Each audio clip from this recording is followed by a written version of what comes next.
Also, though, just really embracing, forecast really challenged me to embrace the passion, the controversial passion that is behind 9/11 to this day. It's not one of my best-selling books because I think the content is still so uncomfortable for so many people. Yeah. What I really wanted to do was to harken back to the Control Z comment. I really wanted a book where I could Control Z 9/11, where I could undo it, Yeah. where I could provide a fictional setting where someone was able to thwart all of those terrorists, to save all of those lives, and it was a remarkably cathartic process to that end. Welcome back, folks, to another Melting Pot episode, the show where we dive deep into creative journeys, big ideas, and the real world problems behind powerful solutions. Today, I am absolutely thrilled to be joined by Aaron Ryan. Aaron is based in Seattle. He is a best-selling and award-winning author, and he's got more than 30 published books to his credit. So thank you so much for joining me today, Aaron. Thanks for having me. My pleasure. As you can tell, I'm obviously a Lord of the Rings fan. I wore my Yeah, Gandalf shirt, so there we go. yeah, can see that. Yep, absolutely. Okay, Aaron, let's start with the fact that you've written 30 books, and I've been kind of studying a little bit about what you've been writing on, and it is across multiple genres. So, I mean, from sci-fi to Christian dystopian to children's literature. So, actually, what drives you to explore such diverse storytelling paths? That's a great question. Well, if you could see back here, it's a little blurry, but I've got my son's pictures are there. The children's books were basically for my sons. Um, I told my oldest son a story one night. It was either incredibly peaceful or incredibly boring because he fell asleep. But I came away from that and said, "Man, Lord, thank you. That was a great story," and it just inspired me to write a children's book for him. And then I wrote one for my 6-year-old son, and then I wrote a third one to make it a trilogy.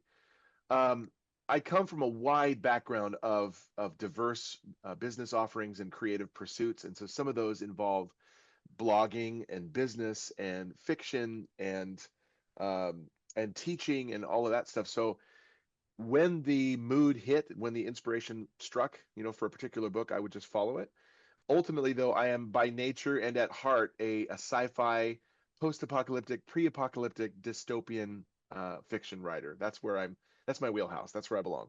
That's where you belong. Okay. And which is why one of your series, I think, is a bestseller, and you have pitched it to streaming networks. And I think that is one of your sci-fi books, if I'm not mistaken.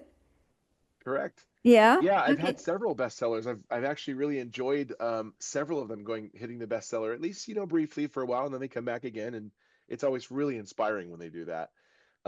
Dissonance is for those who are joining us visually, Dissonance is a 6-book saga, and I had a singular edition of it created as well. It's all six in one. It's 6 books in this one. This is my pride and joy. I'm working on my 35th book. I've got ideas for the 36th, 37th, 38th, but this will always be my heart and soul. It's loaded with humanity and heart. And I was approached in March of last year by a gentleman with Act Two Media who then adapted it for the screen. I contracted his services. He adapted it for the screen. It's actively being pitched to streaming networks. Several of them, we've only had one no, and that's actually Skydance and Paramount because they merged and they're shelving everything. Correct. So really stoked to see that come to fruition, and we'll see what happens with it. I've actually also had The End, my Christian dystopian saga, adapted as well, and that has won entrance into multiple uh, film festivals so far. So having some success with that too. Wow, that's amazing. So, how do you balance faith-based messaging with compelling storytelling in such a dark kind of space? That's a really great question because it's very hard to do. It's not an easy task. Yeah. Um, However, I mean, there's a caveat there. Anytime you have a calamity-based story, there's something that's, a story that's happening on the coattails of some calamity, and then, everyone is in search of a panacea at that point. They're looking for some kind of way out, some deliverance, some hope, some cure. Excuse me. And that speaks really loudly in the caverns of despair. So when you have a dark, I mean, like a moth to a flame, we're drawn to it. So it's the one thing that you can't extinguish.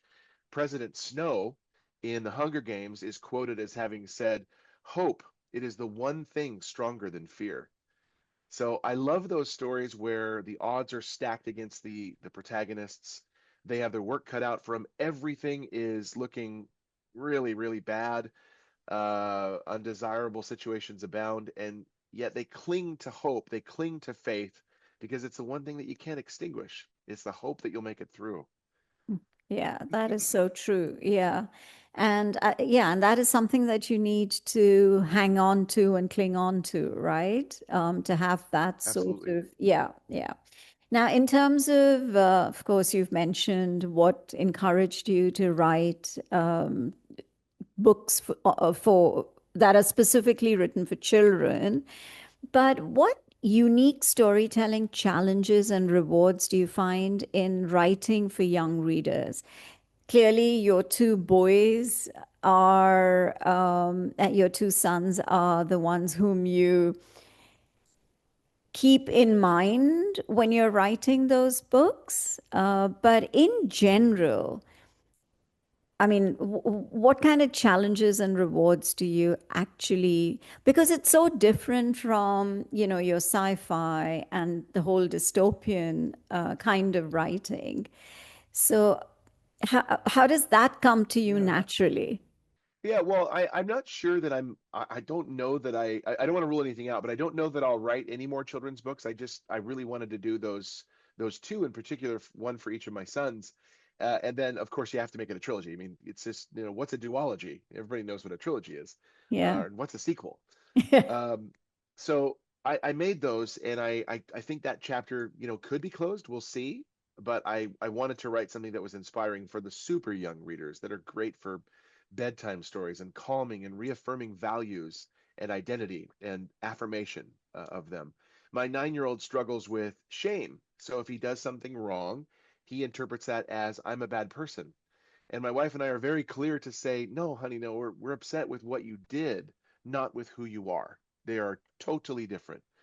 Um, and so it was important for me to address that in a story for him and thus be able to share that with others as well. That message resonates with readers when they come to my booths at vendor markets. Um, the dystopian sagas and novels, on the other hand, the end is very Christian in orientation, but strip out the Christianity, it's still a dystopian saga similar to the Hunger Games, Maze Runner, and so on and so forth. But it's just one of those things where the challenge for me is keeping it inspiring, keeping it on their level, keeping out all of the unwanted elements like profanity. My readers don't need to read that. Yeah. Bullying, sex, drugs, contaminating elements that are just, our world is so saturated with that anyway, and all you have to do is turn on TV or watch a video game to be exposed to it. I don't have any desire to, to load or overload my books and content with such content. So keeping it clean is a challenge. The rewards are just hearing back from readers, regardless of the genre, the book, the topic, the title. When I hear back from a reader that good or bad feedback, it means they read it. Yes. Yes. Um, that's such a rewarding thing because you give a book, you give a gift on Christmas, you want it to be received, you want them to unwrap it, to open it, to enjoy it. Writing a book is very much the same. Yeah, no, that makes complete sense. But at the same time, you can also be hit by a creative block where Correct. you're because I mean you're saying to me it doesn't seem like it because you're on your 36th book, but At some point in your life, it may have happened. So, how did you overcome the, and what kind of mindset shift did you need to have in order to overcome that creative block, if at all you had a creative block in your career? Yeah. Well, I think I pushed through it. That's the one thing that I have to make myself do. You have to push through it. It's kind of like the Nike attitude of just do it. I will say that writing Forecast was incredibly emotionally, I don't know if taxing is a really strong word, but Forecast is a 9/11 historical fiction thriller. It deals with September 11th, and it's not time travel. There's a weatherman who lives in Jersey City across the Hudson from Manhattan in September of 2001. And what was difficult about it was I was knee deep in the saga of my alien invasion story, Dissonance. So every time I would finish a another installment of Dissonance, I'd go, okay, here we go. Now I can write Forecast. And I would start writing Forecast, and then I'd go, oh, wait, I have another idea. And then another installment of Dissonance would come calling, pause Forecast, go write this. And so my heart was so much more into Forecast, into Dissonance rather. Interdisciplinary, yeah, Coming Coming back to Forecast, though, it's historical fiction, number one. You can't have characters riding around on an e-bike in 2001. They can't have an iPhone in 2001. Neither existed. yeah. And so I found myself, sculpting these passages and going, oh, wait, what? They don't have these yet, and I'd have to go back and undo that. Control Z, Control Z, Control Z. Um, Also, though, just really embracing Forecast really challenged me to embrace the passion, the controversial passion that is behind 9/11 to this day. It's not one of my best-selling books because I think the content is still so uncomfortable for so many people. Yeah, What I really wanted to do was to harken back to the Control Z comment. I really wanted a book where I could Control Z 9/11, where I could undo it, yeah. where I could provide a fictional setting where someone was able to thwart all of those terrorists to save all of those lives, and it was a remarkably cathartic process to that end. Very very thrilled with how it turned out. It's beautiful. How long did it take for you to write? I know you said that you kept keeping it aside, but so Yeah. eventually, how long did it take you before you were able to actually complete the book? So this is still shorter by many authors' standards because I've heard authors that say, "Yeah, I just finished my book in 5 years flat. Yay, Yeah. my fastest." Well, Forecast took me, even with those bounce backs, probably 6 or 7 months. Um, I would chip away at it, and I would write more passages, but then, and I knew the basic storyline I wanted to go with, but it did take me a while of teeter-tottering and seesawing back and forth from other Dissonance installments. Okay.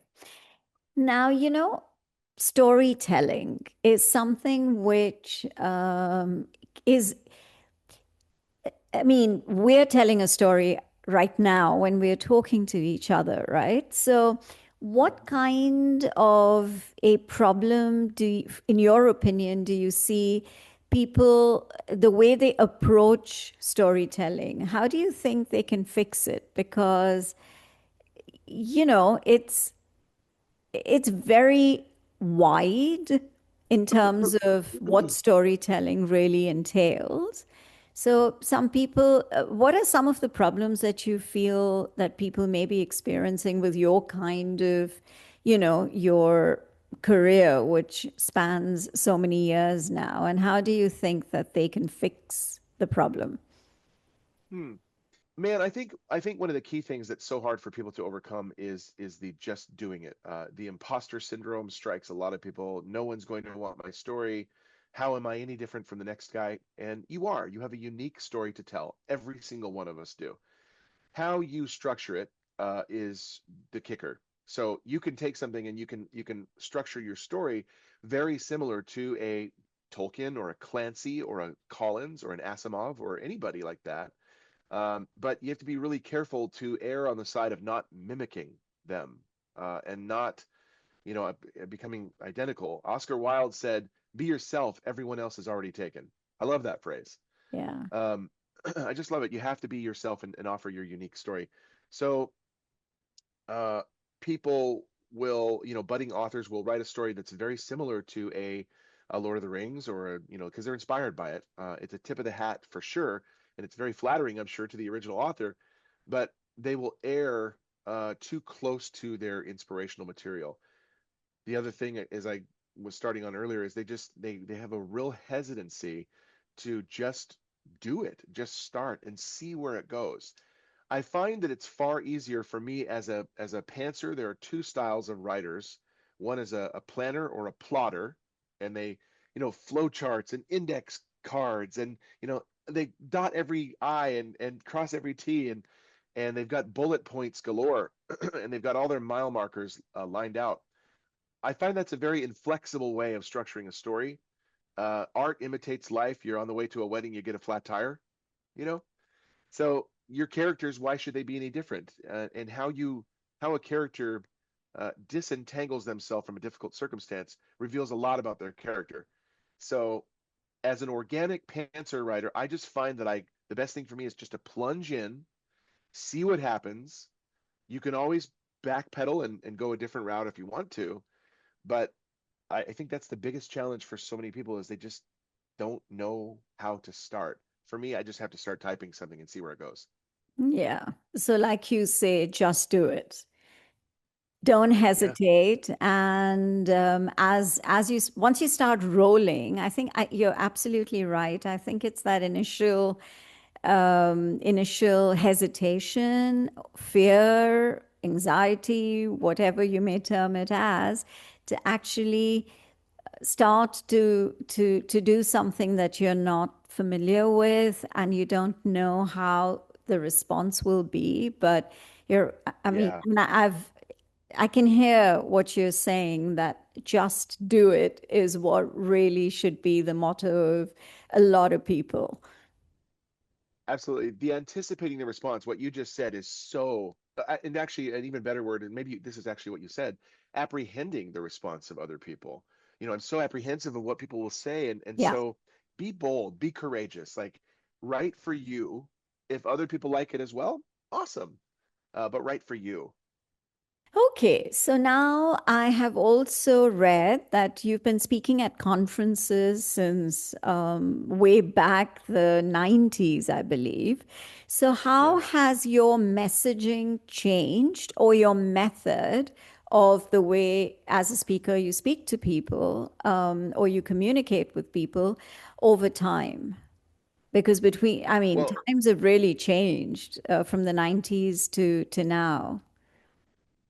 yeah, yes and no. I mean, if you're talking about something like someone using Microsoft Word and now someone using Grammarly or AI, or someone using a typewriter and now using a computer.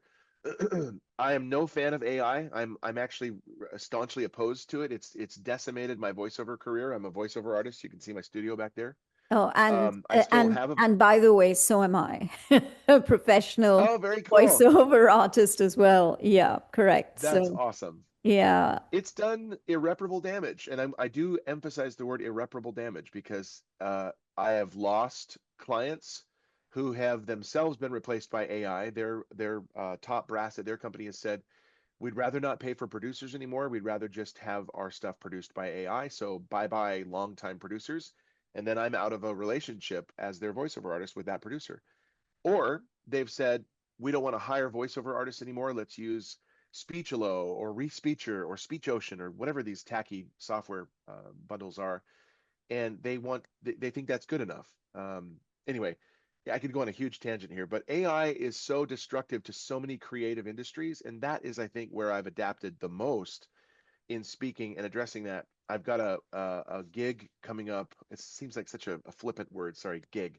I've got a speaking opportunity that I'm very grateful for coming up with the Creation Bible Institute in Washington in the spring that will address AI and creators, how you balance that, how you thread that path and walk that road with integrity. AI is huge. It's got its tentacles in so many industries, but with the creative industries in particular, it's very destructive and it replaces humans. There's no doubt about it.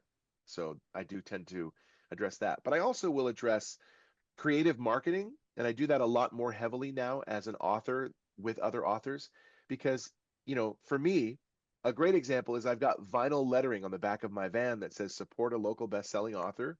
Here's my website. Why wouldn't you do that? Yeah.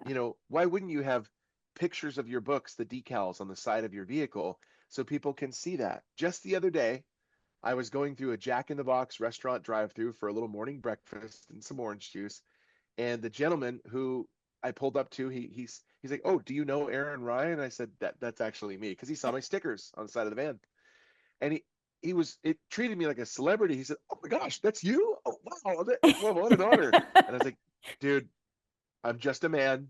Thank you, I appreciate it though."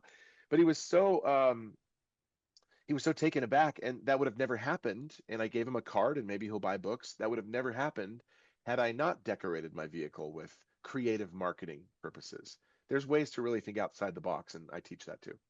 Okay. Yeah, no, that's interesting. I think that's important because if you are creative and you've put together something, whatever it may be, in your case, of course, it's writing more than anything else. But if you've put it together and you just keep it to yourself and Yeah, you don't have the means of marketing it or share and not commercializing it, but at least getting it out there, then the whole purpose is defeated. So yeah, no, I think marketing is very, very important.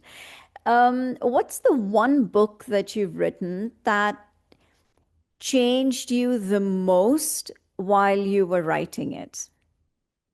definitely the end. The end is a saga, so it's not a singular book. Obviously, it's a saga of three books. It's a Christian dystopian saga, and one thing how do I how do I say this? So when I wrote the Dissonance Saga, one thing that I was really convicted about was I really wanted what's called verisimilitude.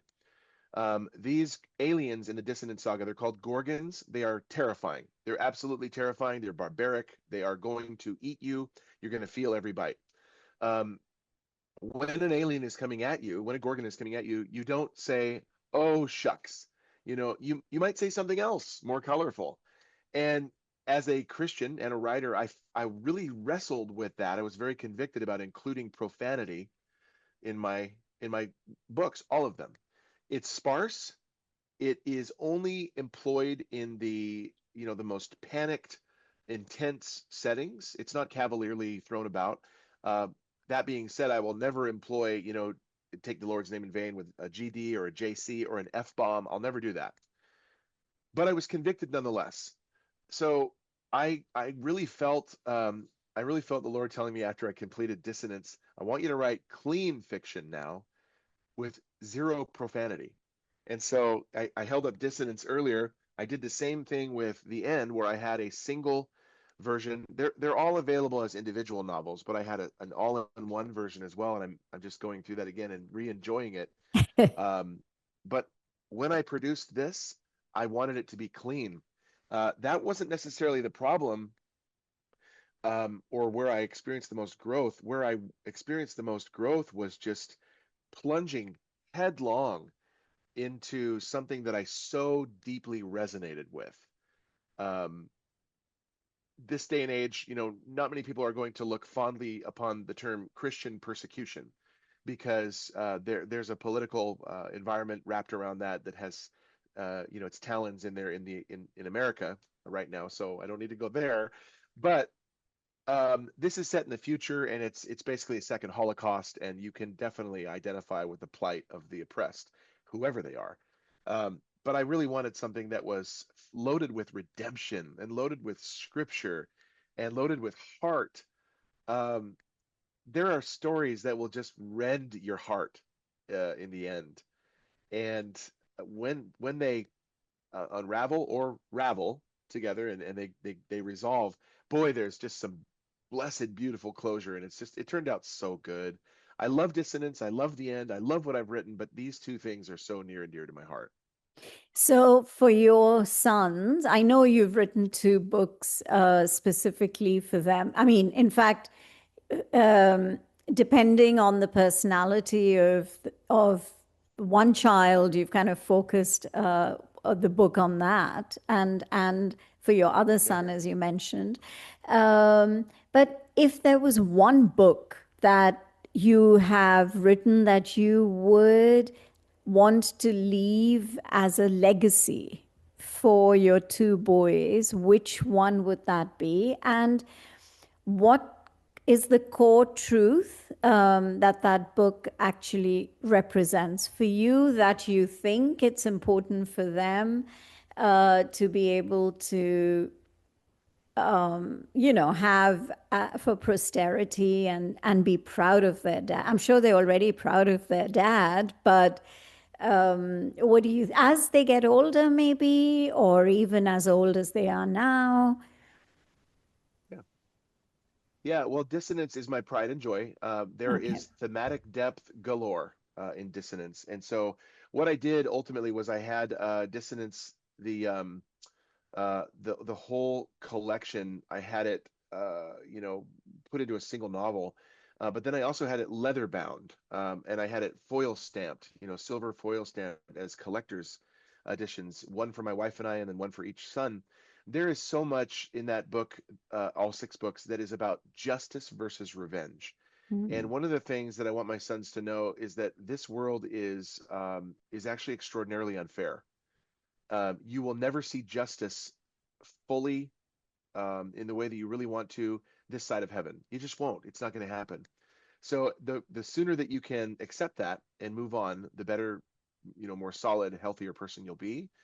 Dissonance has a lot of thematic depth anyway, but one of the main things that it deals with is just that difference between wanting justice and wanting revenge. Revenge is not justice. Yeah. Revenge is retaliation in the face of justice. Yeah. And it actually precludes justice because justice could eventually happen, it could have eventually happened, but for you taking revenge. And the wheels of justice always turn slowly if they turn at all. So um, I think dissonance is just a heavier, weightier, more relatable story, uh, in comparison to anything else that I've written. And I think the boys are just going to love it. They already love the aliens, and they're little boys that love monsters and Of scary things. course. And so Yeah. Yeah. they Yeah. love the Gorgons. They love the what the Gorgons look like and what they do. So it's funny because when I have a vendor market, I always describe in almost the same verbatim term. The Gorgons, they have a telepathic paralytic. They're going to immobilize you. They're going to eat you. Blah blah blah. And the kids, when they come up and they describe my books for visitors, they go, "Yeah, the Gorgons have a telepathic paralytic, and they immobilize you." And it's so adorable to hear them say these words that are multisyllabic and probably beyond their comprehension. It's just, Correct. oh, little parrots. That's amazing. That's amazing. So, what's next for you, Aaron? What is the next? I know you're on your third, did you say 36th book? 30, I'm writing the 35th, but I'm 30. working on the ideas for the 36th, 7th, and 8th. Oh, okay. Yeah, Okay, great. And so of course you're very, very excited, right? About your, yeah, yeah, yeah. yeah. And Not at all. do you Not at all. sell, I do could you, I could care less. yeah, sure. And of course I believe you. Yeah. Do you self-publish? I'm self-published and by choice. Yes. And why is that? Self-publishing is there's so many advantages of self-publishing over traditional publishing. Yes, I have approached trad pubs. Yes, I have submitted my books to them, and yes, I've received 800 declines, woohoo, and rejections. Um, but frankly, I think that all worked out for the best. As an entrepreneur, as a self-starter, uh, self-publishing works so much better for me, this type of person. Uh, I I retain all creative control. Yeah. I command much higher royalties than I would get from a traditional publisher, much quicker time to market. If I had been, secured by a traditional publisher and had given them volume one reality, that one and maybe a few others following it in the canon would have been produced by now and published, maybe. Everything else would not have been in its wake. They take way too long to produce those books and get them out into the market. Um, and then if you've got to change, which you always do, you're going to George Lucas your books to death until the end. Um, you want to publish that change and get that quickly into the market so that if you have a typo or something, you fix it. I can pick my own editing team. I can pick my own marketing teams. I can do my own advertising and my own branding, and all of that stuff is decided for me by me. Yeah. So I like the control that you have, and I'm a self-starter and a little bit of a control freak, but it's because I know how I want my books to look, sound, feel. I know how I want to market. I know what I want to charge for them. There's so many more advantages. Yeah. So you basically have creative control. And Correct. which is, yeah, which is good. Yeah, no, which is very, very important to make sure that, like you mentioned, the timelines, because obviously there's so many authors out there and it's so competitive, and all the Yeah, different publishing houses, they are competing with each other as well. So, they so are. yeah, no, it makes a lot of sense. And yeah, I mean, good luck with the next three, and I'm sure there are going to be multiple more books after that. It's been such a pleasure talking to you, Aaron. Thank you. Th- Thank you so much for your time. And Thank you so much for having me. anything that you would, any sort of last few words that you would like to leave for the listeners, viewers, and me? Yeah, absolutely. Well, I'll always be the first to throw in my website, authoraaronryan.com. So feel free and go there. You'll see all the offerings there, authoraaronryan.com. But one of the key bits of advice I'm always asked for is for new budding authors. And one of the things I found to be so helpful for me as an author, number one, have a mantra. Um, Number one is so critical because, it'll help you establish a singular voice. This is my mantra. Remember, your focus determine your reality always. Yep. Yep. Sorry about that. Yeah, the focusing thing. Your Yeah. focus determines your reality. So if you want to be a successful this or that, you will invest the time, the resources, the training, the money into the pursuit of that goal. And so that focus eventually results in that reality. And that, I've used that to great effect over the years. I wanted to be a successful voiceover artist and pay for our home and our cars and our mortgage and everything with that and put our boys through school and everything. And look what happened. That was my focus. Authoring is doing the same. I wanted to be a best-selling author. Check, check, check, check over and over again. The other thing that I would say is, and this is really key, don't hang your hat on reviews or people liking your books. Write for you. Someone's endorsement of you or lack thereof has very little to do with your trajectory as an author. I was given that advice by a voiceover agent a few years ago.